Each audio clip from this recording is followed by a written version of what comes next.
एक और टेस्टमनी को सुनते हैं। ब्रदर आप बताएं, क्या नाम है आपका? ये आपकी बेटी है, इसका नाम क्या प्रॉब्लम थी? खुल के बताएं आज लोगों को भाई। मेरा नाम हरिशंकर पासवान, मैं पलामू झारखंड से अपनी बेटी के सबसे बड़ी आज जीवन की गवाही देने जा रहा हूँ।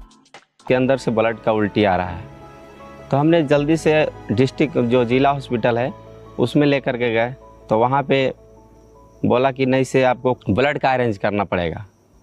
तो हमने ब्लड का अरेंज किया और इसको एडमिट करके ब्लड दिया गया और फिर हॉस्पिटल में इसका इलाज चला। 2-3 दिन के बाद वहाँ से हमको छुट्टी मिला। छुट्टी मिलने के बाद ये बेटी को फिर हम घर में लाए, तो घर में ला करके 2 महीना सही रहा, फिर वापस उसको ब्लड की उल्टी आ गई बुखार के साथ में। तो मैंने सोचा कि ये बार बार उल्टी कहाँ से? मेरा दिमाग में कुछ और चलने लगा कि ये छोटा बच्चा है और बार बार उल्टी आता था, तो जैसे कि पीस निकलता है ना मांस का टुकड़ा, उसी प्रकार से मांस का टुकड़ा बन बन के ब्लड बाहर निकलता था। मैंने डॉक्टरों से सलाह लिया कि ऐसी ऐसी मेरी बेटी की इतना छोटा एज में इतना बड़ा प्रॉब्लम है, कहाँ दिखाऊं? तो डॉक्टर ने सलाह दिया कि आप जाओ बनारस। तो मैंने बनारस गया, वहाँ BHU में। तो वहाँ पे डॉक्टरों ने पूरा रिपोर्ट देखने के बाद इसको इमरजेंसी में भर्ती किया। इमरजेंसी में फिर इनको इलाज चला, वहाँ से लाए घर में, फिर रखे। 6 महीने बाद फिर से इसको ब्लड की उल्टी आई। जब ब्लड की उल्टी आई तो बेटी को लेकर के फिर बनारस गया। इसी तरह से करते करते हमने बड़े बड़े हॉस्पिटल 8 हॉस्पिटल मैंने चेंज किया। जब भी आप डॉक्टर्स के पास जाते थे, क्या डॉक्टर बताते कि लंग्स में पानी भर चुका है, फूड पाइप स्वेल हो चुकी, और क्या क्या बताते थे? ये इसको बताते कि फूड पाइप जो है स्वेल हो गई है, काम करना कभी कभी ये फ्लॉप हो जा रही है। मतलब और चेक किया जाता था तो इसके फेफड़े में जो पानी भर चुका था, पानी जब भर जाता था ज़्यादा तो इनको अल्ट्रासोल और इंडोस्कोपी करके देखते थे। और अब बता रहे थे कि ICU में भर्ती कर दिया था इसको। हाँ, ICU में भर्ती करने के बाद इतनी ज़्यादा इसकी हालत ख़राब हो चुकी थी कि चल फिर नहीं पाती थी आपकी बेटी, कुछ नहीं कर पाती थी ये। और आप बता रहे थे कि इसकी जो बॉडी थी वो भी पीली पड़ चुकी थी। बिल्कुल पीली पड़ चुकी थी। कितने डॉक्टर्स, कितने हॉस्पिटल चेंज किया आपने? लगभग 8 हॉस्पिटल मैंने चेंज किया और 10 से 12 डॉक्टर मैंने चेंज किया था, फिर भी कोई फर्क नहीं पड़ा? फिर भी कोई फर्क नहीं पड़ा था। और फिर कैसे आपको अंकुर नरूला मिनिस्ट्री के बारे में पता चला? अंकुर नरूला मिनिस्ट्री के बारे में हमें एक पड़ोसी भाई थे, उन्होंने मेरे को बताया था कि एक बार सारे जगह आप जा करके देख लिया, एक बार मैं बताता हूँ वहाँ पर जाओ। तो भाई मेरे को बताए अंकुर नरूला मिनिस्ट्री के बारे में। पहले तो हम लोग मोबाइल पर देखते थे, शुरू मैंने समझ नहीं पाता था कि क्या है ये, इतना बड़ा जगह पर मैं जाके थक चुका हूँ और ये मोबाइल में देखने से मेरी बेटी कैसे ठीक हो जाएगी। एक बार भी मैंने भरोसा नहीं किया कि ये मेरी बेटी ठीक हो जाएगी।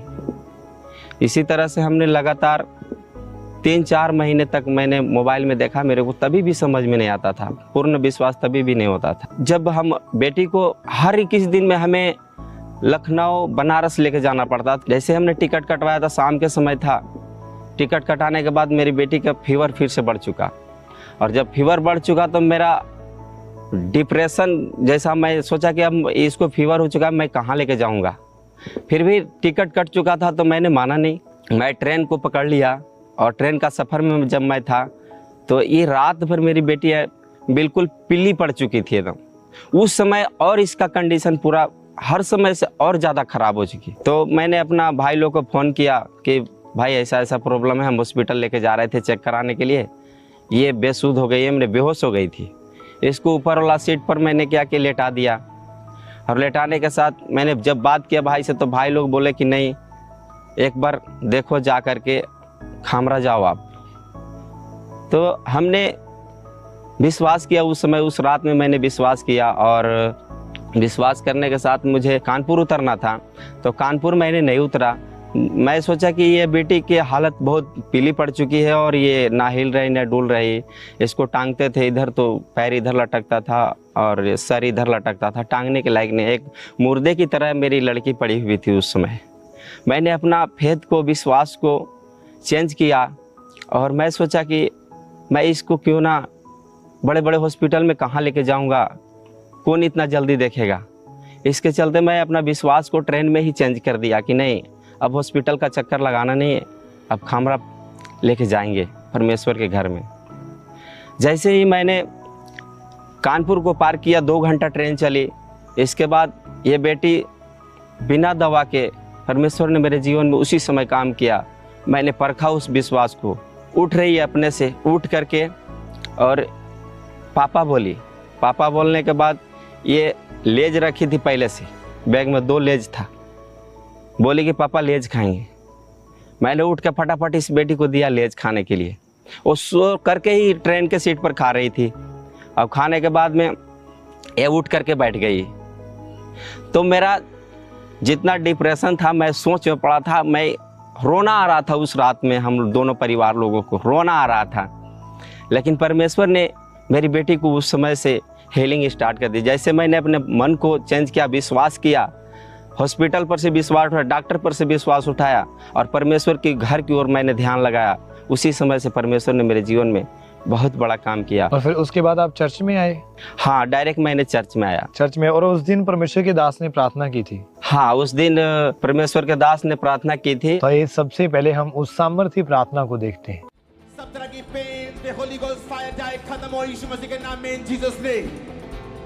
सब तरह के रोग होली गोस्ट फायर को रिसीव करे और निकले आपकी बॉडी से, इन जीसस नेम। आमीन हो जाए आशीष आपके चर्च। मैंने कहा आमीन हो जाए आशीष आपके चर्च। और ब्रदर, जैसे पूरे विश्वास के साथ आपने इस सामर्थी प्रार्थना को अपनी बच्ची के लिए रिसीव किया, क्या हुआ फिर उसके बाद? उसके बाद ब्रदर, जिस दिन मीटिंग को मैंने रिसीव किया, उस दिन मेरी बेटी को उल्टी आई, 6-7 उल्टियाँ आई। लेकिन उस समय ब्लड की उल्टी नहीं, क्लियर उल्टी, पानी की उल्टी आई, लेकिन ब्लड की उल्टी नहीं आया। और उस समय से जो ये बेटी दवा खाई होगी पहले, फिर ये आज तक कभी जीवन में एक टैबलेट भी नहीं खाई है। यानी उस दिन के बाद पूरी तरह से हील है? पूरी तरह से हील है ब्रदर, कोई बीमारी नहीं? कोई बीमारी नहीं। अब डॉक्टर्स को चेक करवाया, रिपोर्ट्स वगैरह पूरी नॉर्मल? यस ब्रदर, पूरी नॉर्मल है। कोई मेडिसिन नहीं खा रही? कोई मेडिसिन नहीं खा। कितना टाइम हो चुका है? 3 साल 3 महीने हो चुके। और पहले आप प्रभु यीशु मसीह के ऊपर विश्वास नहीं करते थे, और जब परमेश्वर ने आपके जीवन में काम किया, तो अब आपको पता चल चुका है कि सचमुच प्रभु यीशु मसीह जीवित परमेश्वर है। वो मुर्दों को जिंदा करने की सामर्थ्य रखता है। वो लोगों को चंगा करने की सामर्थ्य है। और आज भी ऐसे लोग आपकी टेस्टिमनी को सुन रहे हैं, जो लोग प्रभु यीशु मसीह को नहीं जानते, या उनका विश्वास फीका पड़ चुका है, या उनका विश्वास नहीं है प्रभु यीशु मसीह के ऊपर।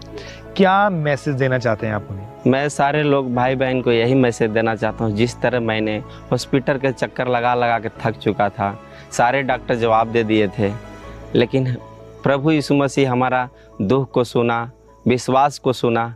उसी तरह आप भी विश्वास करो। सारे जगह से थक चुके हैं, यहाँ आओ, आपको हीलिंग जरूर मिलेगा। तारीफ करें सबसे जोर से, तालियों के साथ अपने दोनों हाथों को स्वर की ओर उठा के जोर से इस बड़ी गवाही के लिए उस जीवित परमेश्वर प्रभु यीशु मसीह के नाम को महिमा दे।